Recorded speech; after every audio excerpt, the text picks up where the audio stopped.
नमस्कार दोस्तों। बहुत से लोगों के दिन की शुरुआत हनुमान चालीसा के पाठ से होती है, लेकिन क्या आप जानते हैं कि 40 चौपाइयों वाली ये रचना आज के जीवन में आम आदमी को मैनेजमेंट के सूत्र भी सिखाती है। हनुमान चालीसा का पाठ करना आत्मिक शक्ति प्रदान करता है, लेकिन यदि आप इसके अर्थ में छिपे जीवन के सूत्रों को समझ लें तो ये आपको जीवन के हर क्षेत्र में सफलता प्राप्त करने में भी मदद कर सकता है। दोस्तों, तुलसीदास जी ने भगवान हनुमान को गुरु बनाकर भगवान राम को प्राप्त करने की शुरुआत की थी। हनुमान चालीसा में शुरुआत से अंत तक सफलता के कई सूत्र हैं। आइए जानते हैं हनुमान चालीसा से आप अपने जीवन में क्या क्या बदलाव ला सकते हैं। हनुमान चालीसा की शुरुआत श्री गुरु चरण सरोज रज से होती है। श्री गुरु चरण सरोज रज निज मनु मुकुरु सुधारी, यानी अपने गुरु के चरणों की धूल से अपने मन के दर्पण को साफ करता हूँ। जीवन में सफलता प्राप्त करने के लिए गुरु का मार्गदर्शन आवश्यक है। गुरु हमें सही रास्ता दिखाते हैं और हमें जीवन में आगे बढ़ने में मदद करते हैं। केवल शिक्षक ही नहीं होते, वे मेंटोर, बॉस या माता पिता भी हो सकते हैं। सफलता प्राप्त करने के लिए गुरु या मेंटोर का होना जरूरी है। कंचन बरन बिराज सुबेसा, कानन कुंडल कुंचित केसा, यानी आपके शरीर का रंग सोने की तरह चमकीला है। सुवेश यानी कि अच्छे वस्त्र पहने हैं, कानों में कुंडल है और बाल संवरे हुए हैं।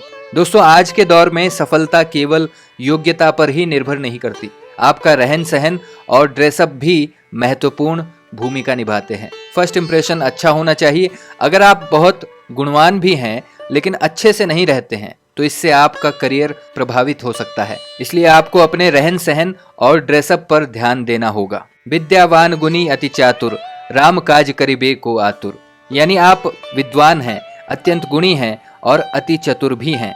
श्री राम के कार्य करने के लिए सदैव आतुर रहते हैं। आज के दौर में एक अच्छी डिग्री होना बहुत जरूरी है, लेकिन केवल डिग्री होने से आप सफल नहीं होंगे। विद्या हासिल करने के साथ आपको अपने गुणों को भी बढ़ाना पड़ेगा। बुद्धि में चतुराई भी लानी होगी। हनुमान जी में तीनों गुण हैं। वे सूर्य के शिष्य हैं, गुणी भी हैं और चतुर भी हैं। प्रभु चरित्र सुनिबे को रसिया, राम लखन सीता मन बसिया, जिसका अर्थ है आप रामचरित्र यानी कि श्री राम की कथा सुनने के रसिया हैं। राम, लक्ष्मण और सीता तीनों ही आपके मन में वास करते हैं। अगर इसे मैनेजमेंट की दृष्टि से देखें तो जो आपकी प्रायोरिटी है, जो आपका काम है, उसे लेकर सिर्फ बोलने में नहीं, सुनने में भी आपको रस आना चाहिए, आनंद आना चाहिए। एक अच्छा श्रोता होना सफलता के लिए अत्यंत महत्वपूर्ण है। यदि आप में सुनने की कला नहीं है तो आप कभी भी एक अच्छा नेता नहीं बन सकते। अगला है सूक्ष्म रूप धरि सिंह ही दिखावा, विकट रूप धरि लंक जरावा, जिसका अर्थ है आपने अशोक वाटिका में माता सीता को अपने छोटे रूप में दर्शन दिए और लंका जलाते समय आपने बड़ा स्वरूप धारण कर लिया। यानी हनुमान जी हमें सिखाते हैं कि कब, कहां और किस परिस्थिति में खुद का व्यवहार कैसा रखना चाहिए।